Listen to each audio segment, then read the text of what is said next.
नमस्कार दोस्तों, आप देख रहे हैं सनवाल एजुटेक यूट्यूब चैनल। दोस्तों बात करेंगे राजस्थान अर्धवार्षिक परीक्षा 2024-25 का 9th क्लास का। दोस्तों हिंदी का पेपर है, आज चुका रियल पेपर है, आज का ही पेपर है। आंसर सहित हम बात करेंगे तो अपने अपने उत्तर यहाँ पे मिलान कर लीजिए। बिल्कुल सही सटीक आपको आंसर की बताने वाला हूँ। तो बात करते हैं पेपर के बारे में। जी हाँ दोस्तों, ये है आपके सामने 9th क्लास का अर्धवार्षिक परीक्षा का 2024-25 का पेपर है, हिंदी का पेपर है और 3 घंटे 15 मिनट का एग्जाम होगा। मैक्सिमम मार्क्स 70 नंबर रहने वाले हैं। तो आपके कितने क्वेश्चन सही हो रहे हैं आप कमेंट सेक्शन में जरूर बता सकते हैं और वीडियो को ज़्यादा से ज़्यादा लाइक करें और शेयर जरूर कर देना वीडियो को। अपठित पद्यांश को पढ़कर यहाँ पे जो भी क्वेश्चन दिए गए वो आपको पद्यांश में से ही छांट कर करने हैं, बाकी आपकी मनमर्जी से नहीं करेंगे। तो पद्यांश में छांट करेंगे। तो पुष्प शब्द का पर्यायवाची है। तो पहला क्वेश्चन आता है, इसमें क्या आएगा दोस्तों, यहाँ पे से हो जाएगा राइट आंसर, यानी कि फूल इसका राइट आंसर हो जाएगा। दूसरा आता है अपकार का विलोम शब्द क्या है, तो उसका आ जाएगा उपकार, ब ऑप्शन राइट आंसर हो जाएगा।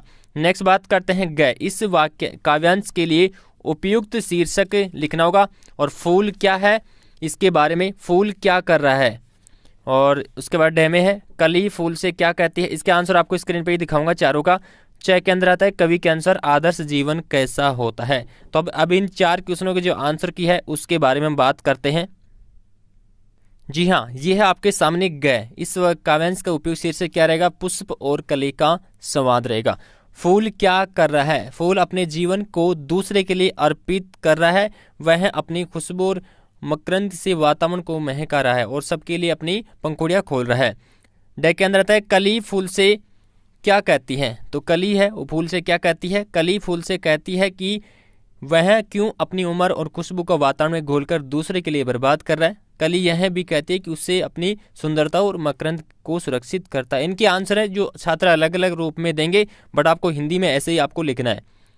च के अंदर आता है कवि के अनुसार आदर्श जीवन कैसा होता है। तो कवि के अनुसार आदर्श जीवन वह होता है जो दूसरों के लिए जिया जाए और अपनी खुशबू और प्रेम को दूसरे में बांटने का महत्व, क्योंकि वह खोता नहीं है, वह पाता भी नहीं है। बात करते हैं नेक्स्ट क्वेश्चन के बारे में।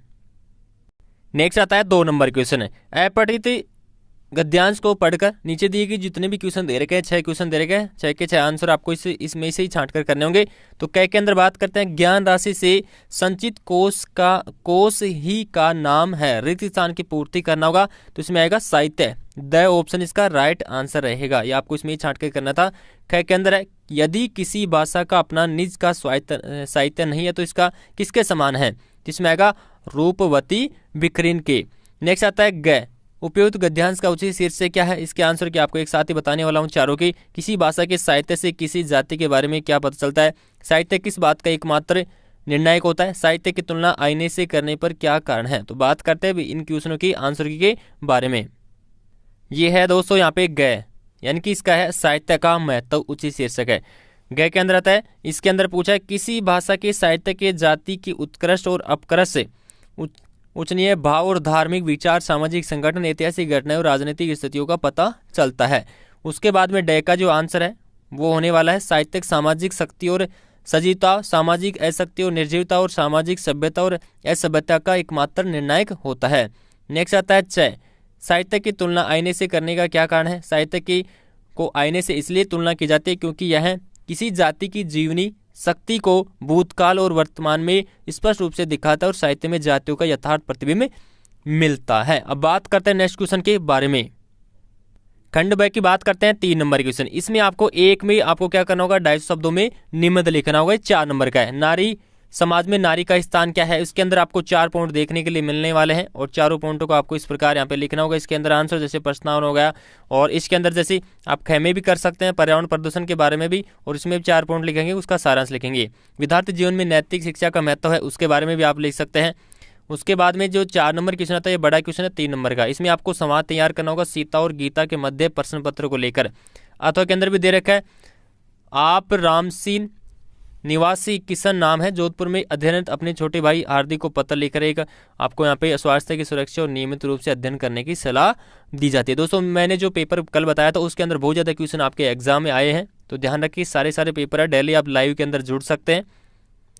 लाइव लगभग 7 से लेकर 7:30 के मध्य लाइव रहता है। तो इसके अंदर आपको क्या करना होगा, 100 शब्दों में एक रिपोर्ट तैयार करना होगा। ये भी 3 नंबर का है।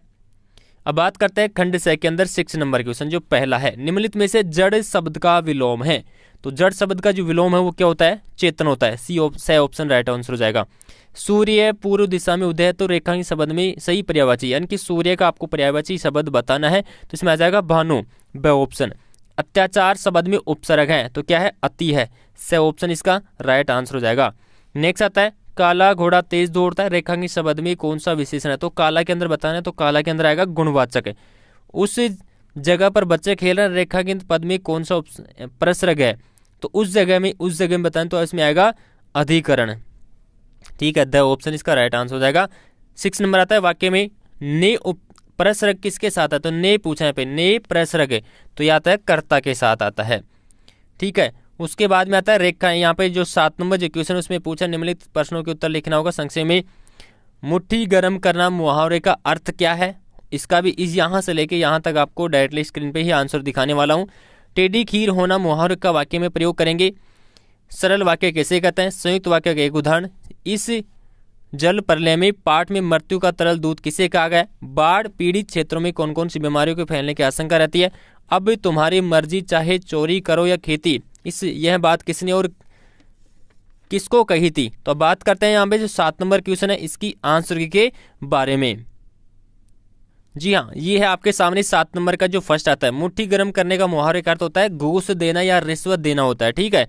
टेढ़ी खीर होने का मतलब होता है यहाँ पे हर सवाल इतना कठिन है कि हल करने के लिए टेढ़ी खीर है, तो इसका आप लिख सकते हैं कठिन कार्य है, कठिन कार्य लिख सकते हैं आप। टेढ़ी खीर का होना कठिन कार्य भी लिख सकते हैं, तो हर सवाल को हल करना यहाँ पे बहुत कठिन कार्य है कि टेढ़ी खीर है। नेक्स्ट आता है सरल वाक्य किसे कहते हैं, यह है वाक्य जिसमें केवल एक ही विचार या भाव प्रकट हो, एक ही विधेय, उसे सरल वाक्य कहते हैं। उदाहरण लिख सकते हैं आप, राम पुस्तक पढ़ रहा है, क्योंकि इसमें उदाहरण भी पूछा गया है। संयुक्त वाक्य का जो उदाहरण है, रवि पढ़ाई कर रहा है और उसका भाई खेल रहा है, ये संयुक्त वाक्य का उदाहरण हो जाएगा। नेक्स्ट आता है मृत्यु का तरल दूत, पाठ में बाढ़ के पानी को कहा गया, यानी कि जो बाढ़ का जो पानी है उसको मृत्यु का तरल दूत कहा है, क्योंकि यह विनाश और मौत का कारण बनता है। बाढ़ पीड़ित क्षेत्र में फैलने वाली जो बीमारियों की जो आशंका है, वो बाढ़ पीड़ित क्षेत्रों में डायरिया, मलेरिया, टाइफाइड, हैजा, त्वचा संक्रमण और डेंगू जैसी बीमारियां फैलने की आशंका रहती है। उसके बाद नेक्स्ट आता है अब तुम्हारी मर्जी चाहे चोरी करो या खेती करो, यह बात मालिक ने अपने किसान और मजदूर को कही थी। अब बात करते हैं नेक्स्ट क्वेश्चन के बारे में। नेक्स्ट आता है खंड द के अंदर 8 नंबर क्वेश्चन, ये आपकी लघुतात्मक प्रश्न है कि 2-2 नंबर के क्वेश्चन दिए गए। किसान जीवन वाले समाज में पशु और मनुष्य को के आपसी संबंधों में 2 बैलों की कथा कहानी में किस तरह व्यक्त किया गया है, इसका आंसर आपकी बुक में है। शायद खून की हम उतनी परवाह नहीं करते, लहसा की और पाठ के आधार पर इस कथन का आशय देना होगा। वीडियो को ज़्यादा से ज़्यादा लाइक कर दें दोस्तों। टेलीग्राम भी आप ज्वाइन कर सकते हैं, लिंक आपको डिस्क्रिप्शन मिल जाएगा। आपके अनुसार वस्तुओं को खरीदने का आधार वस्तु की गुणवत्ता होनी चाहिए और विज्ञापन तर्क देकर स्पष्ट करेंगे। सांवली सपनों की याद पाठ से अपने क्या प्रेरणा मिलती है। प्रेमचंद और सुमित्रानंदन पंत की जीवन परिचय के बारे में लिखेंगे। कबीर के अनुसार इस संसार में सच्चा संत कहा जाता है। खा खाकर कुछ पाएगा नहीं, कवियत्री को क्या अभिप्राय है। शवांक किसे कहते हैं। अर्धरात्रि में कोयल की चीख से कवि का क्या अंदेशा है। ग्राम श्री कविता में किस मौसम के संदर्भ का वर्णन किया गया। सारा शहर जगा हुआ, लेखक ने फणीसर नाथ रेणु ने अपना क्या कारण बताया इसके अंदर। अब आते हैं आपके थोड़े बड़े क्वेश्चन जो 3-3 नंबर के हैं। 9 क्वेश्चन पूछा, शिक्षा बच्चों का जन्मसिद्ध अधिकार है, इस दिशा में लेखक ने अपने प्रयासों का उल्लेख कीजिए। 10वें में आता है उपभोक्तावाद की संस्कृति, पाठ के आधार पर आज की उपभोक्तावादी युग में पनप रही दिखावे की संस्कृति पर विस्तार से अपने विचार व्यक्त कीजिए। संकलित साक्ष्य और पदों के आधार पर कबीर की धार्मिक और सांप्रदायिक सद्भाव संबंधी विचारों का प्रकाश ढाले। दोस्तों पेपर कंप्लीट हो चुका है, तो लाइक शेयर सब्सक्राइब जरूर कर लेना। अपने अपने क्वेश्चन यहाँ पे मिलान कर सकते हैं। किसी भी क्वेश्चन में डाउट है तो आप कमेंट सेक्शन में बता सकते हैं। धन्यवाद।